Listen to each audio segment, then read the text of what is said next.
मला त्यांचे मित्र मानतात हे त्यांचं मोठेपण आहे. तो इतका मोठा माणूस आहे. ऑस्कर ज्यांना मिळाला देशामध्ये एकच माणूस कवी असा माणूस आहे. देशातलं सर्वोच्च साहित्यातलं पुरस्कार प्राप्त झालेला माणूस आहे. सिनेमामध्ये साहित्य क्षेत्रामध्ये दोन्ही क्षेत्रांमध्ये भरपूर काम केलेला माणूस आहे. आणि असा माणूस मला त्यांचा मित्र मानतो हे त्यांचं मोठेपण आहे असं मला वाटतं. आपली अख्खी पिढी त्यांचे सिनेमे त्यांची गाणी पाहून मोठे झालेलो आहोत आपण. मी सुद्धा तसाच होतो आणि मला सुद्धा वाटत होतं की अरे गुलजार साहेबांना आता आपण बसलो होतो तेव्हा म्हणाले की एकदा त्यांना भेटायचं आहे वगैरे असं मला सुद्धा वाटत होतं. पण मला असं वाटतं की माझ्या नशिबाने काहीतरी घडवून आणलं आणि त्यांची भेट झाली. आणि त्यांच्या माझ्यामधला एक दुवा म्हणजे गालिब. मी पहिल्यांदा जेव्हा त्यांना भेटायला गेलो तेव्हा त्यांनी म्हटलं की तू मराठी कविता लिहितोस असं ऐकलं, तेव्हा तू तुझी कुठली तरी एक कविता ऐकव. आणि मी त्यांना पहिली कविता ऐकवली ती गालिबवरची होती. ती कविता त्यांनी ऐकली आणि त्यांना असं वाटलं असावं की हा याच्यामध्ये काहीतरी आहे जे गालिबची कविता, गालिबचं जी गझल, गालिबचं साहित्य आवडणारा माणूस याच्यामध्ये म्हणजे याच्या काहीतरी समृद्धता आहे, काहीतरी जाण आहे, काहीतरी खोल आहे असं त्यांना वाटलं असावं. आणि म्हणून तिथून ती सुरुवात झाली. मी ती कविता तुम्हाला ऐकवतो. गालिब तू कुठे आहेस नावाची कविता. मला असं वाटतं की प्रत्येक कलावंताच्या आयुष्यामध्ये एखादा दिवस, एखादा क्षण असा येतो जेव्हा त्याला आत्महत्या करावीशी वाटते. मला सुद्धा आयुष्यामध्ये खूप 2-3 वेळा असं वाटलंय की आत्महत्या करावी, आता पुढे काही होत नाही आपलं. आणि त्या आत्महत्येच्या कडेवर जाऊन परत येणारा कवी, परत येणारा कलावंत हा ताऊन सुलाखून बाहेर येत असतो. त्याला काहीतरी आतमध्ये त्याच्या स्थित्यंतर घडत असतं. दोस्तोस्की नावाचा तुम्हाला लेखक माहिती आहे. त्याला फाशीची शिक्षा झालेली होती, कुठल्या तरी राजकीय गुन्ह्यामध्ये अटक झालेली होती. आणि त्या सगळ्यांना समोर उभं केलं आणि आता घोड्या घालणार इतक्यात कुठून तरी घोडेस्वार दुरून काहीतरी आदेश घेऊन आला. त्याने सांगितलं या सगळ्यांना सोडण्याचं फरमान आता देण्यात आलेलं आहे. आणि ज्या माणसाने मरणाची तयारी केली होती आता काही क्षणात एक गोळी लागेल आणि आपण मरणार, आणि अचानक त्याच्या समोर जगणं नागडं उघडं समोर उभं टाकलं आणि आता या जगण्याचं काय करायचं हे त्याला कळेना. त्याच्यातून तो डोसटोसकी झाला. तसा आत्महत्येच्या कडेवरनं परत आलेला माणूस आतमध्ये काहीतरी घडून नवीन होऊन येतो. मला सुद्धा आयुष्यात कित्येकदा असं वाटलंय की आपल्यातली क्रिएटिव्हिटी, सृजनत्व आता संपून गेलेलं आहे. आता काही आपल्याला कविता सुचणार नाही, आता सगळं ड्राय झालेलं आहे. आणि आता सुचणार नाही म्हणजे आपलं एक प्रकारे मरणच आहे, आपल्याला मरायला पाहिजे.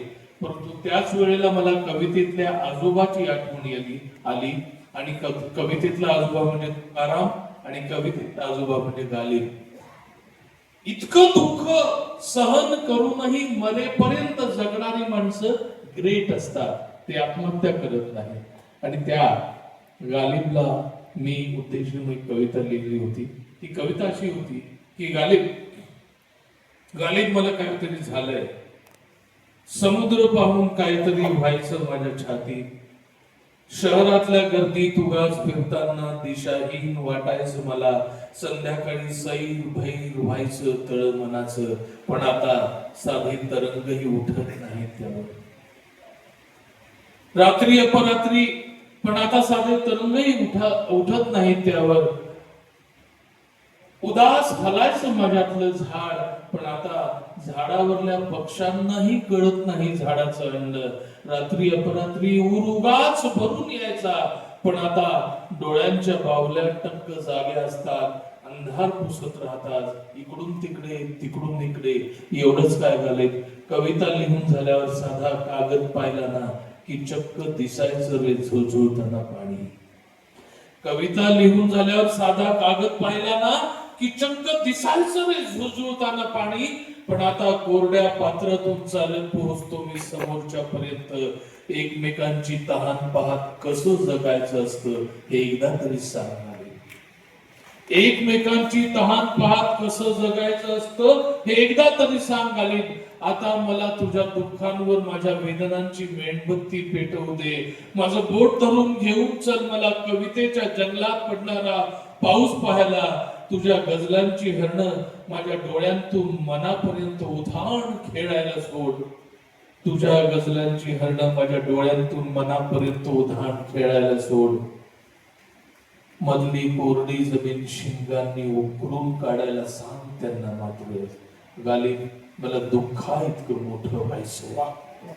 गालिब मला दुःखा इतकं मोठं व्हायचंय. भोवतालच्या अंधाराला वणवा नाही लागला तरी चालेल.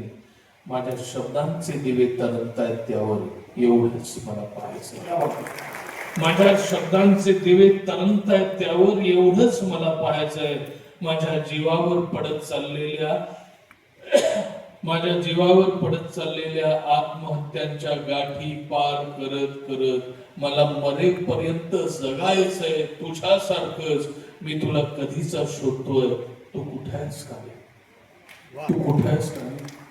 नव्या शरीरातून तू कदाचित ऐकतही अशील तुझंच गाणं. नव्या शरीरातून तू कदाचित ऐकतही अशील तुझंच गाणं. तुझ्याच दुःखांची तुला कदाचित ओळख नसेल राहिली. खुदा ऐसे एहसास का नाम है रहे सामने और दिखाई न दे. खुदा ऐसे एहसास का नाम है रहे सामने और दिखाई न दे. तसा तू रोज मला भेटतही असेल कदाचित. रोज संध्याकाळी बारमध्ये दारू पिताना, रोज संध्याकाळी बारमध्ये दारू पिताना माझ्या समोर झिंगून बसलेला तूच असशील कदाचित. किंवा तू स्वतःच दारू होऊन रोज पोटात जात असशील माझ्या. गालिब कुणीतरी तुझा शेर ऐकवला आणि माझ्या तोंडून वा निघालीच नाही मी एवढा कोरडा होण्याआधी भेट. कुणीतरी तुझा शेर ऐकवला आणि माझ्या तोंडून वा निघालीच नाही मी एवढा कोरडा होण्याआधी भेट. भेटल्यानंतर नेहमीप्रमाणे माझ्याकडे उधार माग. मी तुला काहीच देऊ शकणार नाही. म्हणजे मी किती कोरडा झालो याची तुला कल्पना येईल. आणखी कितीतरी शक्क पुरेल एवढा झंझावात तू ठेवून गेलास या जगात. त्यातली फक्त एक झुळूक पुरेल मला हे संपूर्ण आयुष्य जगायला. मी तुला कधीच शोधतो आहे. तू कुठे आहेस गालिब?